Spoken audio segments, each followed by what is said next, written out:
Die Here sal sy aangesig na jou toe draai en aan jou genadig wees. Hoe mooi is hierdie beeld nie? Die Here self draai sy aangesig na jou toe. Hierdie is so 'n mooi beeld vir my om te sê God is naby. God sien jou raak. Ons lewe in 'n wêreld waar ons elkeen so vinnig en so besig lewe, word dit maklik is om verby iemand te kan kyk.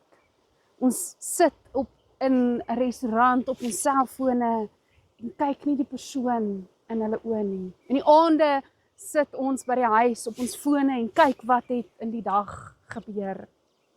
Maar as jy nie genoeg tyd spandeer met die mense in jou lewe nie, kan jy baie maklik voel dat die mense sommer net verby jou kyk.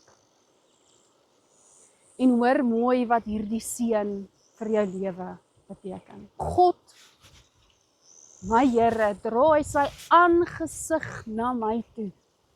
Hy sien my raak. Elke oomblik van elke dag sien hy my. En dan stop dit nie daar nie. Hy sê nie net hy sien my nie. Hy sê hy is genadig. Al maak ek foute, al misluk ek, al kry ek nie altyd alles reg wat ek moet doen nie. God is jou genadig. So as jy vanoggend hierdie genade hoor en leef, hoe sal jou dag anders lyk? Hoe sal jy ook sagter op jouself wees om te weet dat jy niks hoef te doen om God jou te laat raak sien? God sien jou raak. Hy wys sy aangesig vir jou. En dan is hy genadig met jou.